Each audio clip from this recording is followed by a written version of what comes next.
हर हर महादेव।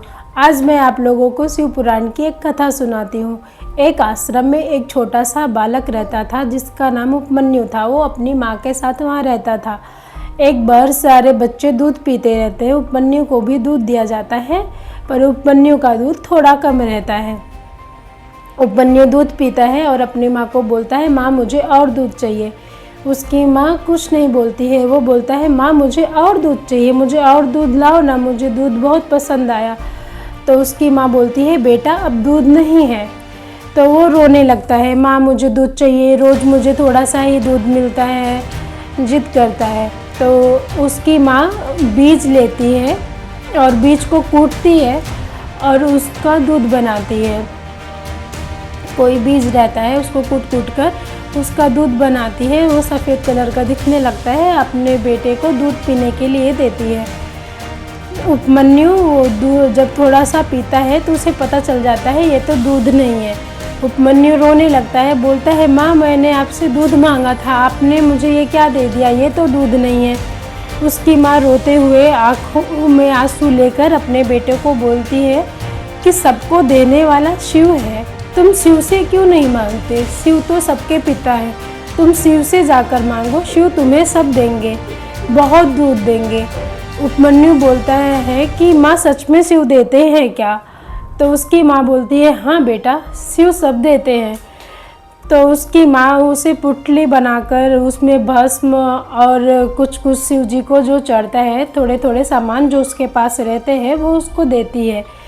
उपमन्यु जाता है एक पहाड़ पर एकांत में, छोटा सा शिव मंदिर बनाता है। उसमें शिव जी को मिट्टी का शिवलिंग बनाता है, उसमें स्थापित करता है और उनकी पूजा करता है। उनकी माँ उसे भस्म दी रहती है, वो शिव जी को चढ़ाता है और अपने माथ पे लगाकर उसकी माँ बोली रहती है, ओम नमः शिवाय का जप करने के लिए। वो ओम नमः शिवाय का रोज मंत्र करता है, मंत्र जप करता है, जप करता है, जप करता है। और एक बार शिव जी आते हैं, शिव जी लेकिन इंद्र जी का रूप लेके आते हैं। बोलते हैं कि चलो इनकी परीक्षा लेते हैं, और पार्वती माँ जी के साथ आते हैं। शिव जी उनका परीक्षा लेने के लिए इंद्र जी का रूप धारण करते हैं और उनको बोलते हैं, उपमन्यु को, कि तुम्हें क्या चाहिए, तुम उस अघोरी का पूजा क्यों कर रहे हो, वो अघोरी तुम्हें क्या दे सकता है। और भी बातें बोलते हैं। तो उपमन्यु आंखें खोलता है और उन्हें प्रणाम करता है और बोलता है कि शिव क्या है क्या नहीं है वो तो आपने सब उनकी तारीफ करके बता दी। वो बोलते हैं कि मैंने क्या बोला, मैंने तो बोला वो अघोरी है। और फिर शिव जी की वो बुराई करने लगते हैं। उपमन्यु को बहुत गुस्सा आता है और वो भस्म हाथ में उठाता है, बोलता है कि मैं आपको भस्म कर दूंगा, उसके बदले में मुझे नरक में ही क्यों ना जाना पड़े, पर मैं शिव की बुराई नहीं सुन सकता हूँ। और फिर शिव जी अपने साक्षात्कार रूप में आते हैं माता पार्वती के साथ और बोलते हैं कि मैं तुम्हारी परीक्षा ले रहा था, मैं तुमसे बहुत प्रसन्न हूँ, तुम्हें क्या चाहिए पुत्र।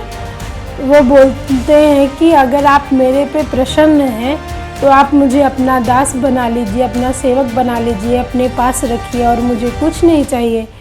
तो शिव मुस्कुराते हैं और शिव बोलते हैं कि मैं तुम्हारी भक्ति से और ज़्यादा प्रसन्न हूँ, तुम्हें क्या चाहिए। वो बोलते हैं मुझे कुछ नहीं चाहिए, बस मुझे आपके साथ ही रहना है। तो शिवजी मुस्कुराते हुए उन्हें समुद्र क्षीर सागर, दूध का क्षीर सागर देते हैं और दही का क्षीर सागर देते हैं, पुए का पहाड़ देते हैं और बहुत सारे समुद्र, सारे फल के जितने सारे फल होते हैं सबके जूस का उनको क्षीर सागर ही दे देते हैं। और बहुत सारा उनको मिठाई का, पुए का, बहुत सारे चीज़ का उन्हें पहाड़ दे देते हैं और क्षीर सागर दे देते हैं और उन्हें अपने पास भी रख लेते हैं और उनको माता पार्वती के गोद में दे देते हैं। बोलते हैं ये आज से तुम्हारा पुत्र है, जैसे गणपति हैं वैसे ये भी है। माता पार्वती उन्हें अपने पुत्र के रूप में अपना लेती है और उपमन्यु बहुत प्रसन्न होकर अपने माँ के पास जाते हैं, उन्हें आश्रम में मिलते हैं और उन्हें सारी बातें बताते हैं इसी बात पर बोलिए हर हर महादेव, ओम नमः शिवाय। अगर आप सच्चे दिल से अगर आप शिव से कुछ मांगते हैं तो शिव जी आपको जरूर देंगे।